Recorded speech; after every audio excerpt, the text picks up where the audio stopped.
Livro de Atos, capítulo 2, versículo 1. Atos 2, versículo 1. Nós vamos falar nessa noite, irei falar nesta noite sobre a descida do Espírito Santo na igreja. Amém? Nós vamos tirar algumas lições desse texto. Diz assim, Atos capítulo 2, versículo 1 até o versículo 4. Ao cumprir-se o dia de Pentecostes, estavam todos reunidos no mesmo lugar. De repente veio do céu um som como de um vento impetuoso, e encheu toda a casa onde estavam reunidos, assentados, e apareceram distribuídas entre eles línguas como de fogo, e pousou uma sobre cada um deles.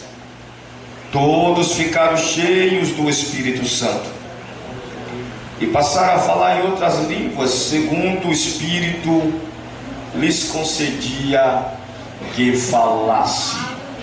Amém? Queridos irmãos, estamos diante de um texto, e um dos textos mais conhecidos e pregados da Bíblia Sagrada. Um texto que narra a chegada do Espírito Santo para a igreja. Ainda não existia igreja, porque é o Espírito Santo que batiza aquele que aceita a Cristo como Senhor e Salvador da sua vida, único. É o Espírito Santo que o batiza no corpo de Cristo. O processo da regeneração e do novo nascimento é através do Espírito Santo. Logo, não existia igreja até esse dia. O texto diz que o Espírito Santo veio sobre 120 pessoas no cenáculo. Atos capítulo 2, versículo 1, é o Espírito Santo vindo com poder sobre 120 pessoas.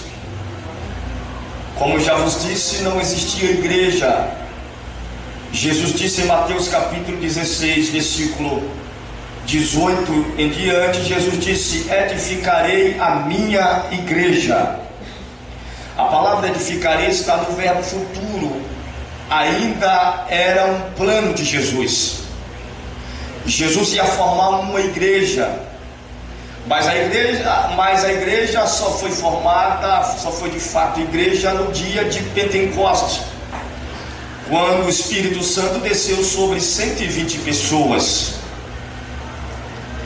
E a promessa da descida do Espírito Santo, do derramar do Espírito Santo, da formação de uma nova igreja, porque Israel do Antigo Testamento é o representante de Deus da terra, é o povo escolhido para levar o nome de Deus às nações.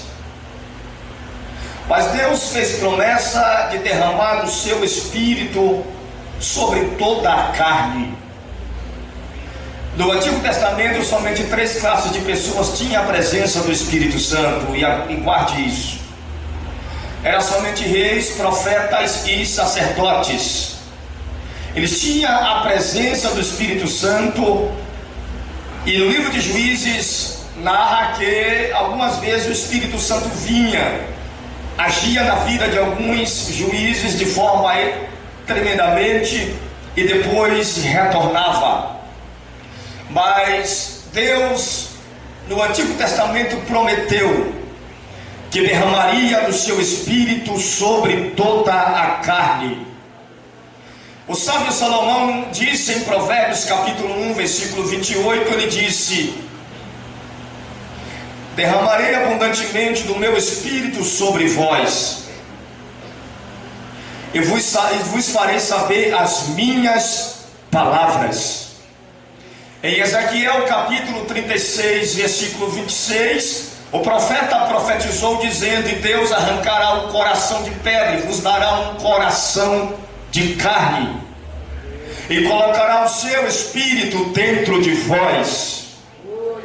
Então diz-nos a Bíblia que o profeta Isaías profetiza em Isaías capítulo 44, versículo 3 e 4, no livro que leva o seu nome, e profetiza e diz: derramarei água sobre os sedentos, em rios sobre a terra seca. Derramarei do meu espírito sobre os teus descendentes, e da minha bênção sobre a tua posteridade. Aparece um profeta chamado Joel no livro que leva o seu nome, no capítulo 2, versículo 28. Então o profeta de Deus é usado pelo Espírito do Senhor e profetiza e diz: assim diz o Senhor: nos últimos dias derramarei do meu espírito sobre toda a carne.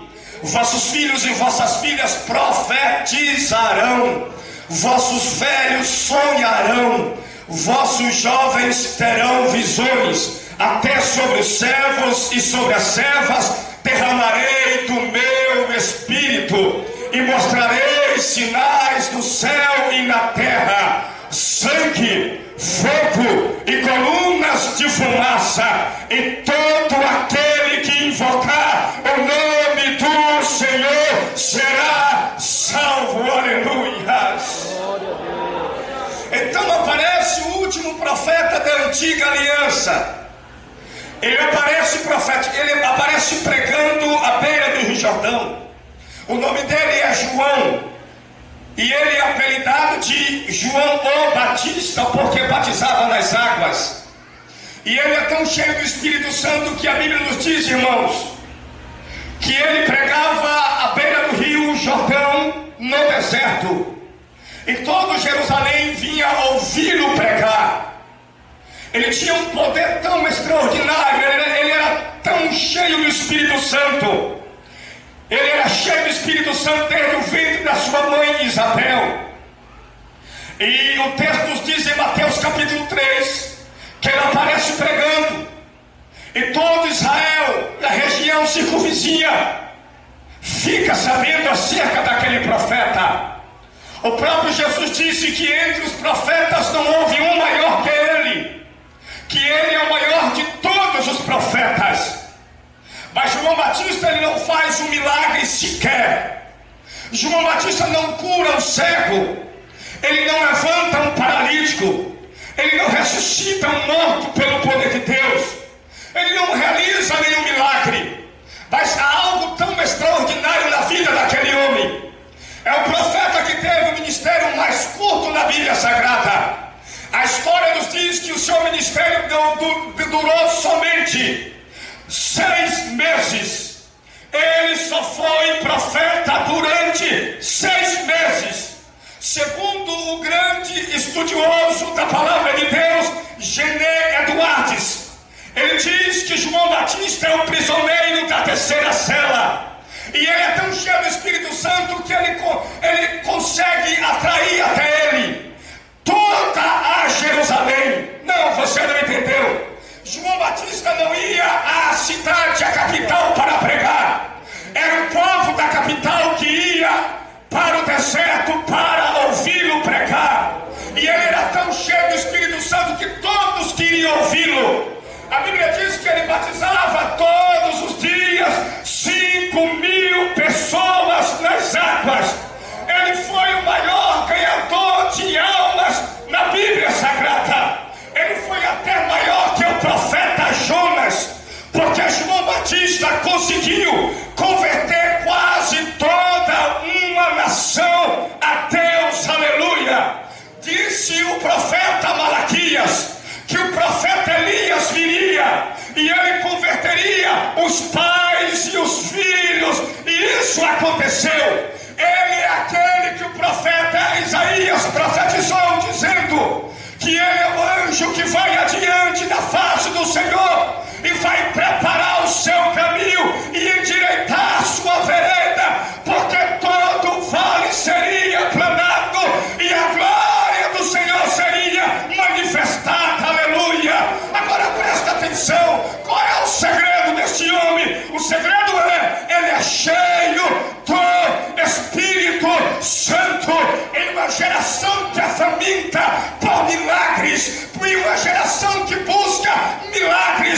existe um profeta, João Batista, que pregava naquela época e não fazia milagre, mas todo Jerusalém e a Palestina ia ouvi-lo pregar e se convertia, e ele batizava nas águas 5.000 pessoas todos os dias. Agora faça a matemática: se ele batiza nas águas 5.000 pessoas todos os dias, quantas pessoas ele batizou em 6 meses de ministério?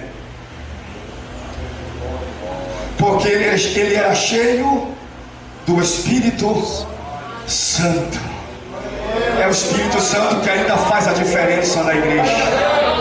É o Espírito Santo, é ainda ele que convence o homem do pecado.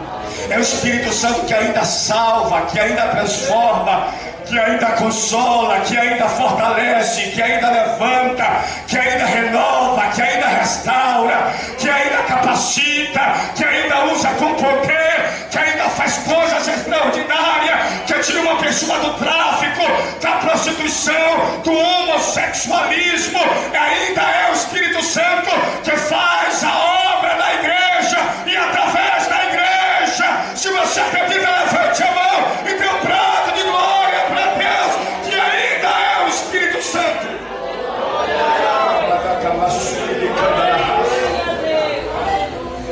Então João Batista é decapitado, perde a sua cabeça. Mas antes disso, em Mateus capítulo 13, versículo 16, quando está findando-se o seu ministério, aparece um homem, e o nome dele é Jesus. E a Bíblia diz, irmãos, que o profeta vê ele de longe e diz assim: eis aí o Cordeiro de Deus que tira o pecado do mundo. Jesus é batizado nas águas, e a Bíblia diz que é ali que ele é cheio do Espírito Santo como homem. E a Bíblia diz em Lucas capítulo 3, capítulo 4, versículo 16, que quando Jesus volta do deserto e ele vai para a sinagoga, a Bíblia diz que ele abre o livro do profeta Elias, no capítulo 61, e diz assim: o Espírito do Senhor Deus está sobre mim, porque ele me ungiu para pregar as boas novas. A Bíblia diz em Atos capítulo 10, versículo 38, diz que Deus ungiu a Jesus de Nazaré com poder e com o Espírito Santo, o qual andou por toda parte, fazendo bem e curando a todos os oprimidos do diabo, porque Deus era com ele. É no Rio Jordão que ele é batizado nas águas. Então diz a Bíblia que após ser batizado ele ora, os céus se abrem, o Espírito Santo desce em forma corpórea de uma pomba, e uma voz do céu que dizia: este aí é o meu filho amado, em quem se compraz a minha alma. Ele é cheio do Espírito Santo. A Bíblia diz em Lucas capítulo 4, versículo 1 em diante, que Jesus, cheio do Espírito Santo, foi levado ao deserto para ser tentado pelo diabo. Não, você não entendeu. Não foi o diabo que levou Jesus ao deserto. Foi o Espírito Santo que levou Jesus ao deserto para ser tentado. E por que é que ele venceu? Porque ele era cheio do Espírito Santo. Você só vence a fraqueza pelo Espírito Santo. Você só vence o pecado pelo Espírito Santo. Ele ainda é o poder extraordinário na sua vida, que lhe faz vencer as guerras espirituais. E nesta noite ele está te dando capacidade para isso. Quem acredita, levante a mão e dê um brado de glória para Deus, porque a igreja precisa do Espírito Santo. Aleluia.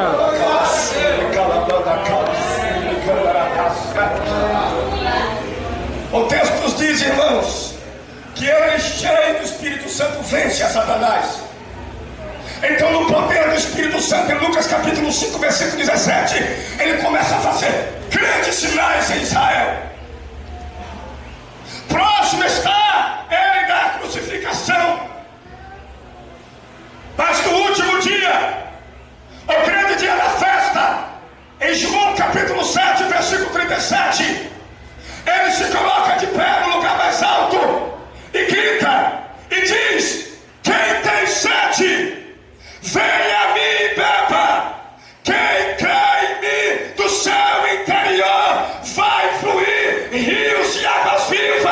que jorrarão para a vida eterna. Ele falava do Espírito Santo. Ele dizia: quem crê em mim vai receber. Quem crê em mim vai encher cheio. Quem crê em mim eu vou criar uma fonte de águas. As águas do Espírito Santo que vai jorrar para a vida eterna, que vai ter um movimento dentro da sua alma, um movimento de poder, um movimento de santidade, um movimento de oração, um movimento de busca a Deus, um movimento de desejo da presença de Deus. É o Espírito Santo. Sabe por que tem crente que não consegue mais orar? Porque lhe falta a presença do Espírito Santo da alma. É Ele que faz você orar. É Ele que anima você. É Ele que fortalece você. É Ele que levanta você. É Ele que lhe chama para a oração. É Ele que lhe chama para a igreja. A Bíblia diz que ninguém diz que Jesus é Senhor sem não ter o Espírito Santo. Você depende dEle. Você precisa dEle. Você precisa da presença dEle 24 horas sem parar. É Ele que faz a obra em você e através de você.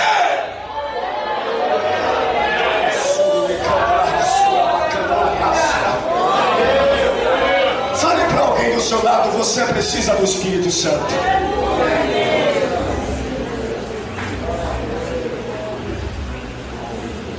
Então Jesus está próximo da crucificação. Olhem para mim aqui. E ele diz assim: eu irei. Em João capítulo 16: mas enviarei um outro Consolador. A palavra outro é allos no grego, que quer dizer um outro da mesma espécie. Jesus estava dizendo: eu vou, mas vou enviar uma pessoa igualmente a mim. Ele é semelhante a mim. Ele tem a mesma natureza, a mesma personalidade, o mesmo caráter, o mesmo poder, o mesmo amor. Ele vai fazer as mesmas obras. Eu tenho poder, ele tem poder. Eu sou Deus, ele é Deus. Eu amo, ele ama. Eu liberto, ele liberta. Eu santifico, ele santifica. Eu curo, ele cura. Eu faço milagre, ele faz. Ele é o Espírito de poder, aleluia. Quem acredita nele, levante a mão e dê um prato de glória para Deus.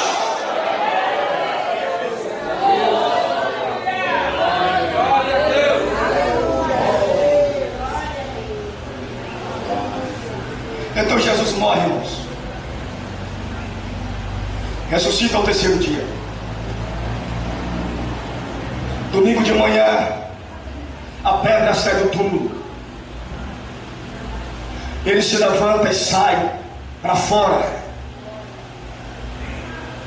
Então diz-nos a Bíblia que em Atos capítulo 1, versículo 4 adiante, que ele ainda fica após a ressurreição 40 dias. Diga 40 dias. 40 dias. Só quem está ligado, diga 40 dias. 40 dias. Em 1 Coríntios capítulo 15, versículo 4 adiante, o apóstolo Paulo diz que ele falou com 500 pessoas. Depois Paulo disse: a mim falou depois como um abortivo. O texto diz, irmãos, que nesses 40 dias Jesus deu mandamentos. Ele está próximo agora de subir aos céus no 40º dia. Ele reúne os seus discípulos num monte chamado Monte das Oliveiras. E o texto nos diz, irmãos, que ele diz em Lucas capítulo 24, versículo 49, ele diz: ficai em Jerusalém, até que do alto sejam revestidos de poder. Em Atos capítulo 1, versículo 5 em diante, os discípulos perguntam acerca de Israel e diz: quanto ao reino de Israel, quando tu vai restaurar? Jesus responde e diz: a isto não compete a vós saber. Na verdade, João batizou com água, mas vós sereis batizados com o Espírito Santo e com fogo depois de não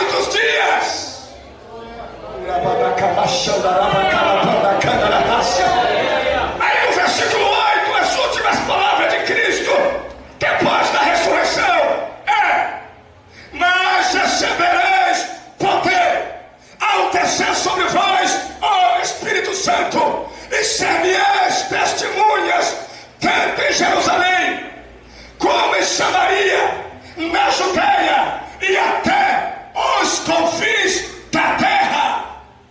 Então diz a Bíblia, irmãos, que Jesus sobe aos céus. Atos capítulo 1, versículo 13.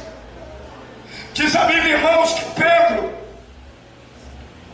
mais os 10, mais Matias no lugar de Judas Iscariotes, vai para o cenáculo. E quando eles chegam no cenáculo, eles se reúnem juntamente com Maria, mãe de Jesus, com seus irmãos, com algumas mulheres. Naquele cenáculo tinha mulheres, jovens, senhores e os discípulos, que seriam os 12 apóstolos. Eles entram no cenáculo e eles oram. E a Bíblia diz que eles oram 10 dias. Diga, 10 dias. Sabe por que 10 dias? Porque Jesus subiu aos céus no 40º dia depois da ressurreição. O Espírito Santo desceu no dia de Pentecostes. A palavra Pentecoste quer dizer 50ª. 50ª quer dizer 50 dias após a Páscoa. Jesus morreu na Páscoa. O Espírito Santo desceu 50 dias após a festa da Páscoa. Depois da ressurreição, Jesus ainda ficou 40 dias.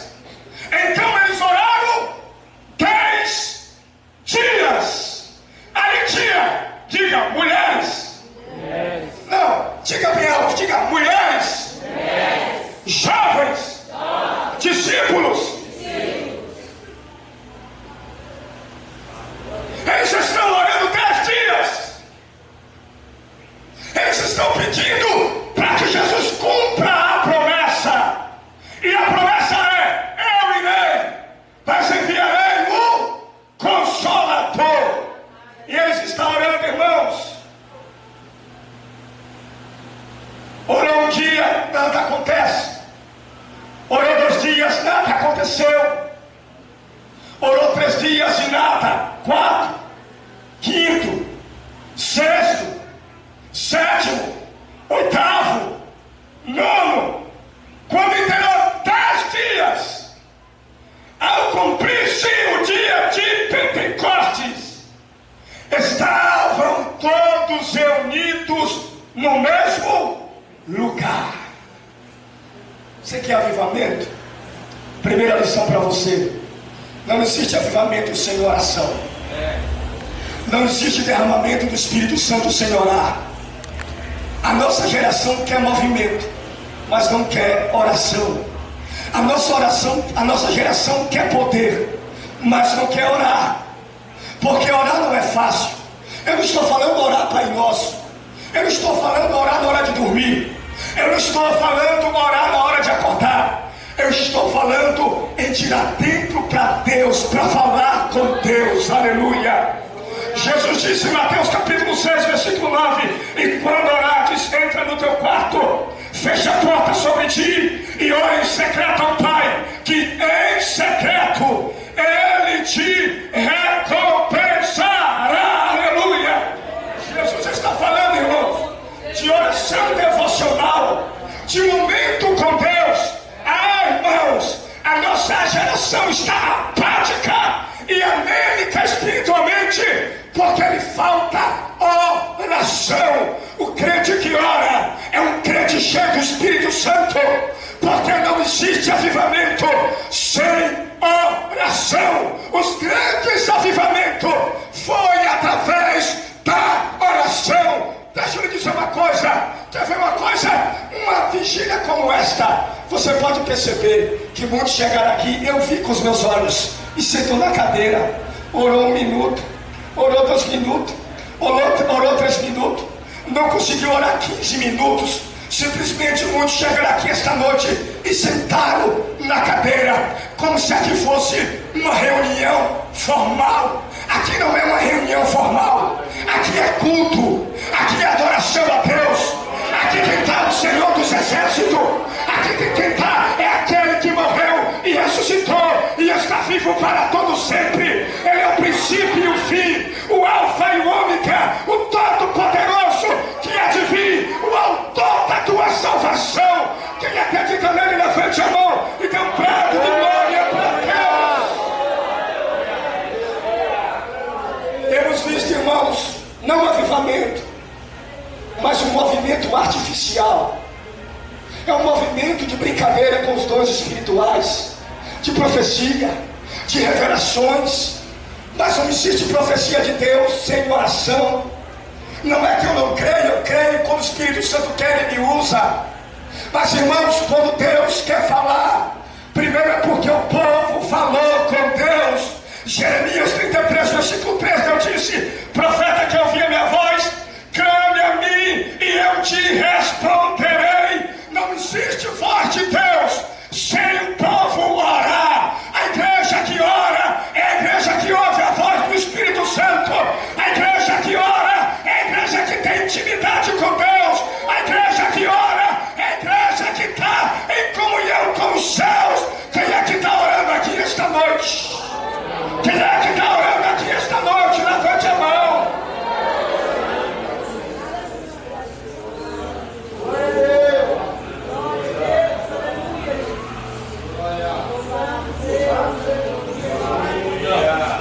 Você quer ser cheio do Espírito Santo, mas você não ora. Você está semelhante a lenha verde. Lenha verde não pega fogo. A única coisa que ela faz é fazer fumaça no meio do povo. Deus está chamando você para o altar de oração. Deus ainda levanta homens e mulheres. Deus ainda levanta uma igreja poderosa. Ei! Igreja poderosa não é pela quantidade de templos, nem pela quantidade de pessoas. Igreja poderosa é uma igreja que vive em oração com Deus. Você quer ver milagre de Deus? Então ora. Você quer que Deus liberte a sua família? Então ora. Você quer ver a cura? Então ora. A sua vitória, o avivamento, o agir de Deus está na oração. Aleluia. Eu não conheço o crente derrotado em oração. O crente que ora sempre é vitorioso. Aleluia.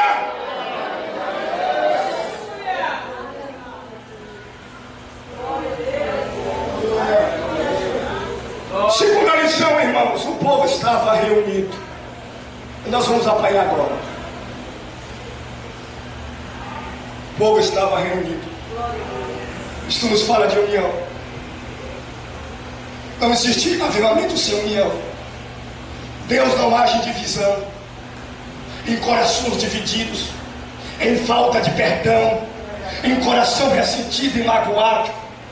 Deus não age em porfias, em discórdias, em competições, em contendas, porque Deus não está nesse movimento. Deus está em um movimento de um povo que ora, de um povo que se une. Salmo 133 diz: com pão e com suave é que os irmãos vivam em união. É como óleo precioso que desce na cabeça de Araão. Aleluia. Sabe por que a unção da igreja está indo embora? Porque existe muita briga, porque existe muita discórdia. O povo não tem propósito. O povo chega na igreja, um pede carro, outro pede casa, outro pede algum benefício, outro pede emprego. A igreja virou supermercado, irmãos. A igreja virou empresa. Mas a igreja não é empresa. A igreja é um povo unido que vai morar no céu. Aleluia. Comprada e lavada pelo sangue de Jesus Cristo. Esta é a igreja. Por isso o Espírito Santo não age mais como antes. Tem gente aqui